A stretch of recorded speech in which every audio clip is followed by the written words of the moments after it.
আসসালামু আলাইকুম everyone, welcome back to my channel সহজভ বাই জান্নাত। আজকে আমি আপনাদেরকে ডোনাট তৈরি করে দেখাবো। বাচ্চাদের ভীষণ প্রিয় এই ডোনাট। আশা করছি আজকের ভিডিওটা আপনাদের কাছে ভালো লাগবে। কোনো রকমের বেকিংয়ের ঝামেলা ছাড়া বা ওভেন ছাড়া আপনারা চুলাতে কিন্তু খুবই ইজিলি এই ডোনাটটা তৈরি করতে পারবেন। আর আজকে আমি একসাথে দুই রকমের ডোনাট আপনাদেরকে তৈরি করে দেখাবো। আশা করছি আজকের ভিডিওটা আপনাদের কাছে অনেক ভালো লাগবে আর আপনাদের অনেক কাজে আসবে। তাহলে চলুন দেখে নেওয়া যাক কীভাবে আজকের এই ডোনাট আমি তৈরি করছি। আর তার আগে বলে রাখছি, যদি আপনারা আমার চ্যানেলে নতুন হয়ে থাকেন প্লিজ আমার চ্যানেলটাকে সাবস্ক্রাইব করে আমার সাথে থাকবেন। সো এই তো এখন ডোনাট তৈরির জন্য একটা বাটির মধ্যে আমি নিয়ে নিয়েছি প্রায় হাফ কাপের মতো উষ্ণ গরম পানি। আর এর মধ্যে আমি হাফ চা চামচ পরিমাণে ইস্ট দিয়ে দিয়েছি। আর এখানে আমি দিয়ে দিচ্ছি 3 টেবিল চামচ পরিমাণে চিনি। আর অর্থাৎ এখানে আমি হাফ টেবিল চামচ করে এখানে আমি 3 টেবিল চামচ পরিমাণে চিনি ব্যবহার করছি। আর চিনি হচ্ছে ইস্টের খাবার, এই জন্য অবশ্যই চিনি দিয়ে ইস্টটাকে 10 মিনিটের জন্য ভিজিয়ে রাখবেন। এতে করে দেখবেন ইস্টটা খুবই সহজে ফুলে উঠবে। সো এটা ভিজতে থাকুক, আমি কিছুক্ষণের জন্য এটাকে একটা সাইডে রেখে দিচ্ছি। সো এই তো যখন কিছুক্ষণ পরে 6-7 মিনিট পরে এর মধ্যে আমি স্বাদমতো লবণ দিয়ে দিয়েছি। আর এখন এর মধ্যে আমি দিয়ে দিব প্রায় 2.5 কাপের মতো ময়দা। এখানে দেখতে পেরেছেন 2.5 কাপের থেকে একটু কম রয়েছে, যদি প্রয়োজন হয় তখন আরও 2-3 টেবিল চামচ পরিমাণে এখানে আমি দিয়ে নিব। আর যেহেতু পানিটা এখন একটু উষ্ণ গরম রয়েছে, এই জন্য যাতে ডিমের সাথে সরাসরি লেগে না যায় এই জন্য ময়দার সাথে একটু মেখে নিয়ে এর মধ্যে আমি একটা ডিম দিয়ে দিয়েছি। আর এখানে আমি প্রায় 1/3 কাপ পরিমাণে বাটার নিয়েছি। বাটারটা যেহেতু ফ্রিজে ছিল এই জন্য এটাকে একটু গরম করে নিয়েছি। আর এখন এর মধ্যে আমি দিয়ে দিচ্ছি, এখানে কোনো ঠান্ডা কিছু ব্যবহার করা যাবে না। সো এই তো এখন ডিম আর বাটারটাকে খুব ভালো করে এই ময়দার সাথে মিশিয়ে নিচ্ছি। দেখতে পাচ্ছেন এটা কিন্তু খুবই সহজে তৈরি হয়ে যায়। আপনারা চাইলে যে কোনো সময় এটাকে কিন্তু বাচ্চাদেরকে তৈরি করে দিতে পারবেন, চাইলে টিফিনেও এটা তৈরি করে দেওয়া যায়। সো এই তো দেখতে পাচ্ছেন খুবই সহজে এটা মেশানো হয়ে গেছে। আর যদি মনে করেন হাতে লেগে আসছে সেই পর্যায়ে চাইলে এখানে কিন্তু আরও একটু বাটার বা তেল দিয়ে নিতে পারবেন। সো এই তো দেখতে পাচ্ছেন আমি প্রায় 7 থেকে 8 মিনিট পর এটাকে মেখে নিতে নিতে দেখতে পাচ্ছেন বাটি থেকে উঠে আসছে। আর এখন কিন্তু আর হাতে লেগে যাবে না। এটা এই পর্যায়ে এসে এটাকে আমি একটা সাইডে ঢেকে রেখে দেব প্রায় 1 ঘন্টার জন্য। আর যদি আপনাদের মনে হয় যে তারপরে একটু বেশি নরম রয়েছে বা ডিমের সাইজটা একটু বড় হয়ে থাকে তাহলে কিন্তু চাইলে এখানে আরও কিছুটা ময়দা দিয়ে এটাকে একটু ড্রাই করে নিতে পারেন। সো এই তো দেখতে পাচ্ছেন এটা কিন্তু হয়ে গেছে।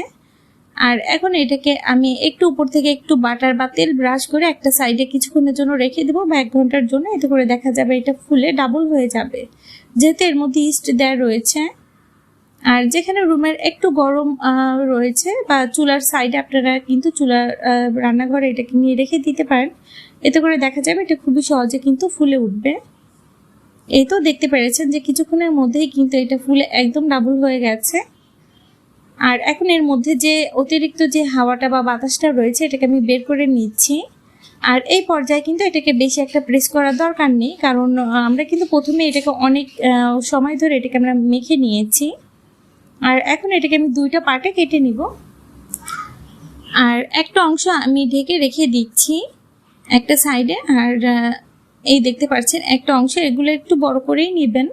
আর বড় সাইজের করে একটা রুটি বেলে নিলে খুবই সুবিধা হয়, একটা রুটি দিয়ে অনেকগুলো তৈরি করে নেওয়া যাবে ডোনাট। এই জন্য একটু বুঝে শুনে আপনারা করে নেবেন। আর রুটির মোটা হবে হচ্ছে 1/2 ইঞ্চির মতো হবে, বেশি একটা মোটাও করা যাবে না, কারণ এগুলো কিছুক্ষণ রেখে দিলে দেখা যাবে ফুলে উঠবে। আবার যখন তেলে দেওয়া হবে তখন কিন্তু আরও অনেকটা ফুলে উঠবে। সো যদি মনে করেন যে নিচে লেগে যাচ্ছে সেক্ষেত্রে চাইলে একটু ময়দা এরকম দিয়ে নিতে পারেন, খুবই ইজিলি এটা বেলে নেওয়া যাবে। তারপর একটা গ্লাসের সাহায্যে আমি এটাকে কেটে নিচ্ছি। আর আমার কাছে মনে হয় এই সাইজটাই পারফেক্ট, কারণ এটা যখন কিছুক্ষণ রেখে দিব বা তেলে দিব তখন এটা কিন্তু ফুলে ডাবল হয়ে যাবে। আর এখানে আমি একটা নোজেল নিয়েছি, নোজেল দিয়ে আমি মাঝখানটাতে আমি ডোনাট শেপ করে নিব। আর আপনারা চাইলে যে কোনো বয়মের মুখ দিয়ে কিন্তু এটা করতে পারবেন খুবই ইজিলি, কোনো ঝামেলা ছাড়াই। আর অতিরিক্ত আমি ময়দাটা নিয়ে নিচ্ছি। আর এই যে বল শেপের যেগুলো রয়েছে এগুলোকে ফেলে দিব না, এগুলোকে আমি আলাদাভাবে ফ্রাই করব, দেখতে সুন্দর লাগবে। আর এটাকে আমি ঢেকে রেখে দিচ্ছি, এতে করে দেখা যাবে উপরটা ড্রাই হয়ে যাবে না। সো এতে এরকম করে আমি সবগুলো ডোনাট তৈরি করে নিব। যেহেতু আজকে 2 রকমের ডোনাট তৈরি করছি, এই জন্য আপনাদেরকে আরও একটা ডোনাট আমি তৈরি করে দেখাবো। আপনারা চাইলে কিন্তু এরকম রাউন্ড শেপের ডোনাটও তৈরি করতে পারবেন। আর প্রতিবারের মতো আজকে একটা কথা বলে রাখছি, আপনারা যদি আমার চ্যানেলে নতুন হয়ে থাকেন প্লিজ আমার চ্যানেলটাকে সাবস্ক্রাইব করে আমার সাথে থাকবেন।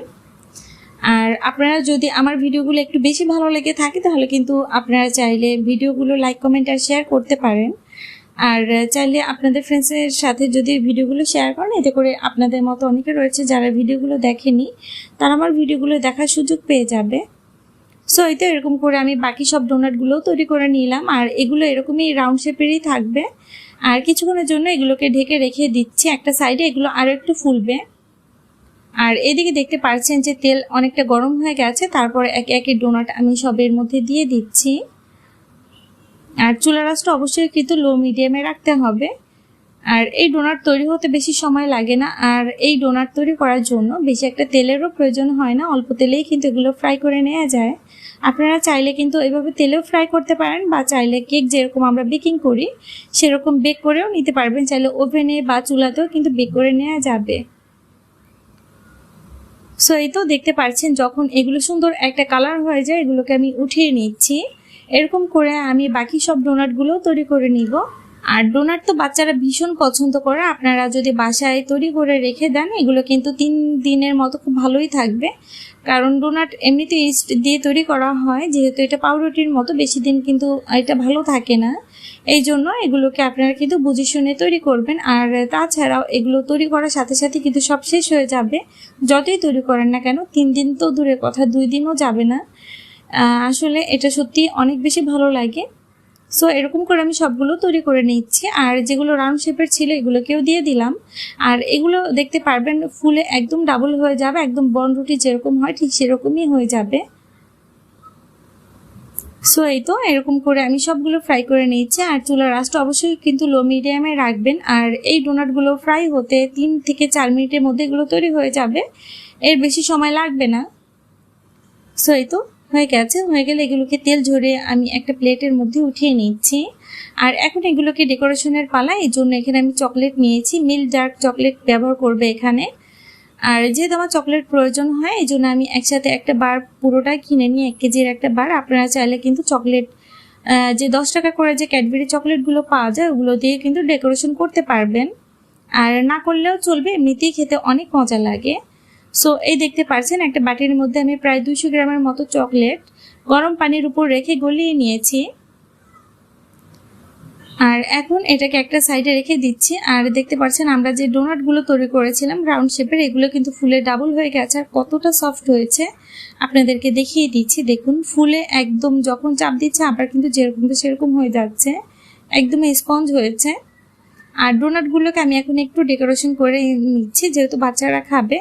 এরকম একটু ডেকোরেশন করে নিলে দেখা যায় নিজেদের কাছেও ভালো লাগে, আর সার্ভ করলে বাচ্চারা অনেক পছন্দ করে ওরা খাবে।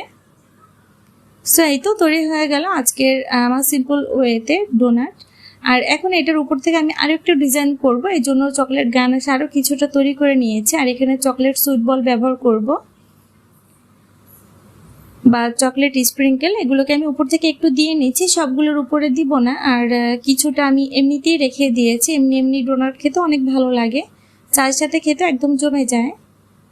সো এই তো দেখতে পাচ্ছেন। আর একটা পাইপিং ব্যাগের মধ্যে আমি কিছুটা চকলেট গানাশ তৈরি করে নিয়েছিলাম একই প্রসেসে। আর সেই চকলেট গানাশ এই ডোনাটের উপর থেকে দিয়ে নিচ্ছি।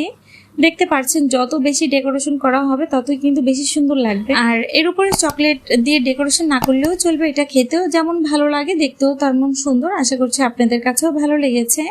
ভালো লাগলে অবশ্যই জানাবেন। আর রাউন্ড শেপের যে ডোনাটগুলো ছিল এগুলোর মধ্যে আমি একটু চকলেট দিয়ে নিয়েছি, এতে করে দেখতেও সুন্দর লাগবে আর খেতেও ভালো লাগবে।